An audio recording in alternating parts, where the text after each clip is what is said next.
It was dawn on a mist-shrouded morning in the icy reaches of the North Atlantic. A lone silhouette emerged through the fog, stalwart, grim, and unyielding. Against impossible odds, that ship defied its fate? Today, we dive into the haunting saga of the ship the Japanese couldn't sink, a testament to human resilience, steel, and the stubborn refusal to yield. The story begins with the mighty vessel commissioned in sorrow and urgency. Launched under the weight of global war, she was built not just of steel and rivets, but of resolve. When war clouds gathered over the Pacific, whispers swirled among Japanese fleets. They had encountered a ship that would not go down. Sink after sink attempt failed. Shells ricocheted, torpedoes missed or exploded harmlessly against inches of reinforced bulkhead. The ship became legend, not for victory, but for survival. Close your eyes and imagine that morning when the first barrage came. Explosions cracked the air like thunder. Water surged inwards, steel screams bleeding into the sea. Yet, through the smoke and chaos, she held fast. Her crew faces streaked with sweat and salt-pounded levers, patched the hull, pumped the water. Above them, captains barked orders, voices steady in the roar of destruction. "Steady as she goes," they cried. Every man aboard understood this wasn't just a ship. It was a lifeline, a symbol, an unbreakable will. The Japanese Admiralty was stunned. Their intelligence reports leaked in whispers of defeat, that iron leviathan that mockingly refuses its death. Every new attack only added to the myth. Dive bombers plunged. Torpedoes soared. Shells raked her sides, yet she rose. Dive after dive, salvo after salvo, yet survivors told tales of a hull that glowed with defiance, like mortal wounds refused to take flesh. What made her different? Some say it was the engineers back home who had poured their pride into welded seams thicker than regulation, hull frames double reinforced, compartmentalized to choke flooding before it could spread.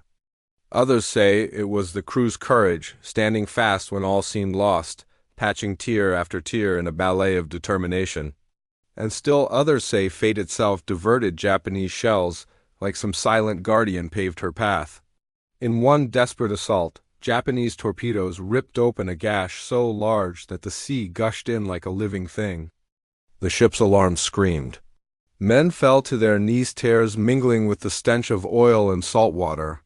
Yet, in that moment of despair, a voice rose above the cacophony. "Rig the pumps. Flood the forward ballast tanks. Hold her angle."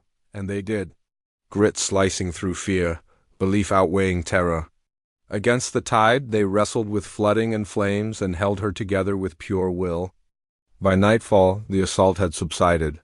A battered survivor, she limped away from the battlefield not as a conqueror but as a testament. When the Japanese plane squadrons returned at dawn to finish the job, they found oil slicks, broken wreckage, no ship. But their sonar operators, scanning the deep, heard a stubborn echo off the hull miles away. She lived. As word spread among allied convoys, morale soared. Here was proof that even the darkest power could not extinguish resolve. Sailors christened her the Indomitable, passing that name quietly. In briefing rooms it became legend. Letters home carried the tale. A ship that refused to die, just as brothers and sisters refused to surrender hope. Decades later, historians still puzzle over how she endured.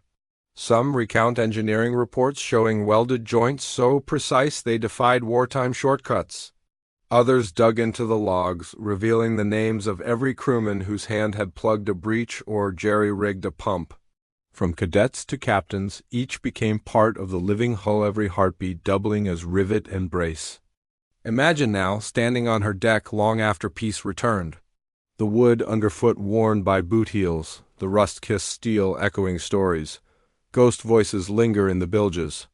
And there she stands, silent, proud. She did not win a battle that day. She simply refused to be buried. And so, when we think of resilience, we picture not only the triumphs, but the survival against annihilation. The ship the Japanese couldn't sink reminds us. Extraordinary courage and craft can defy even the most relentless force. Her legacy lives on not in metals, but in the echo of steel that would not break. Let that echo sink in and carry it forward. Because in every challenge, the will to endure like that legendary ship can keep us afloat. That's the ship the Japanese couldn't sink, a story of iron, courage, and the unbreakable human spirit.